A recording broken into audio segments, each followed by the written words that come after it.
यासोबत पुणे शहराध्यक्ष पवार गटाचे प्रशांत जगताप हे आपल्या सोबत जोडलेले आहेत।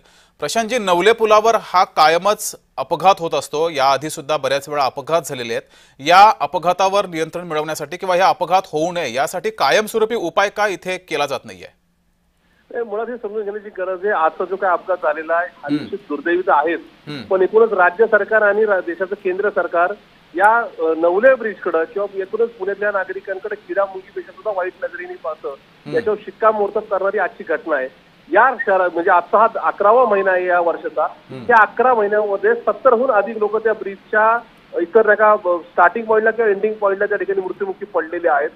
त्या जिल्हा स्थानिक लोकप्रिय खासदार सुप्रियाताई सुळेंच्या माध्यमातून सातत्याने याच्याकडे लक्ष वेधलं जातं। पुणेकरांच्या वतीने विविध पक्षांनी तिथं आंदोलनं केली, तरी सुद्धा हा विषय राज्य सरकार नॅशनल हायवे अथॉरिटीकडे नाही का त्या ठिकाणी नाही का तो बॉल त्यांच्या कोर्टात टाकतो। नॅशनल हायवे अथॉरिटी या संदर्भात राज्य सरकारकडे अंगुली उद्देश करतं। दोन्हीकडे एकाच पक्षाचं सरकार असून सुद्धा दुर्दैवाने पुणेकरांना किंवा एकूणच त्या रस्त्याने वावरणाऱ्या विविध जिल्ह्यातल्या नागरिकांना या ठिकाणी मृत्यूला सामोरं जावं लागतं।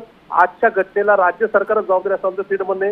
हा आरोप प्रत्यारोपाचा विषय नाही, हा विषय आहे की कृपया करून पुण्यातल्या महाराष्ट्रातल्या देशातल्या नागरिकांना सजीव माणूस म्हणून पहा। या ठिकाणी ज्या पद्धतीने तुमच्यातला राजकीय आत्मा राजकारणाचा जो निर्जीव झालेला आहे त्याच नजरेने इतरांना पाहू नका।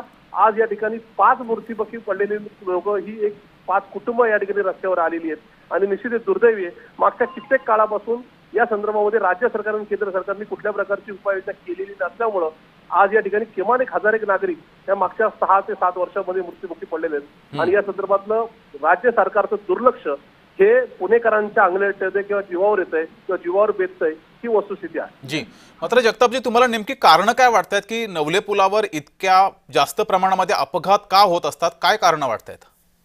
याच्यात 2 विषय आहेत। एक तर म्हणजे ज्यावेळेस शिवापूर क्रॉस करून किंवा शिंदेवाडी क्रॉस करून टनेल पास करून ज्यावेळेस नागरिक पुणे शहरामध्ये एंटर होतात त्याच्यानंतर जवळपास कुठली लोकवस्ती नाहीये आणि एकतर जो काय नॅचरल स्लोप ठेवायला पाहिजे की त्या संदर्भामध्ये जे काय इंटरनॅशनल नॉर्म्स आहेत या संदर्भामध्ये वळणं असतील किंवा तीव्र उतार असेल त्या ठिकाणी ज्या पद्धतीने वेग आवरण्यासाठी किंवा ऍक्सिडेंट न होण्यासाठी जे नियमावली करायला हवी आणि ती स्टँडर्ड आहे, ती काय फक्त पुण्यापुरती मर्यादित नाही, ती जागतिक जे काही नियम आहेत त्याप्रमाणे ती करायला त्याच्याकडे दुर्लक्ष झालेलं आहे। कुठेतरी या संदर्भात ज्या कॉन्ट्रॅक्टरकडे ही जबाबदारी आहे त्याला आणखी खर्च पडू नये किंवा त्याच्या नका एकूणच नका प्रॉफिट मधला हिस्सा कमी होऊ नये यासाठी याकडे दुर्लक्ष केलं जातं।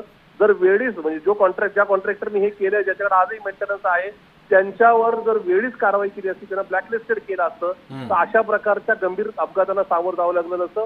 शेवटी पैसे हा विषय नाही तर प्रत्येक माणसाचा जीव वाचणे, जीव सुरक्षित राहणे हा विषय आहे। जर मागच्या 11 महिन्यामध्ये जानेवारी ते नोव्हेंबर या 11 महिन्यामध्ये जर 70हून अधिक नागरिक त्या ब्रिजवर किंवा ब्रिजच्या आसपास मृत्युमुखी पडले असतील तर या ठिकाणी मुख्यमंत्री देवेंद्र फडणवीस हे आणखी किती मृत्यूचा आकडा पाहण्यामध्ये उत्सुक आहेत हा प्रश्न माझ्यासारख्या कार्यकर्त्याच्या मनामध्ये येतो। मग मृत्यूचा मोठं थैमान घातल्यानंतरच या ठिकाणी राज्य सरकार किंवा देवेंद्र फडणवीस नका जागे होणार का, हे हा आमचा मुळात प्रश्न आहे। ठीक आहे, प्रशांत जगतापजी, धन्यवाद दिलेल्या या प्रतिक्रियेबद्दल।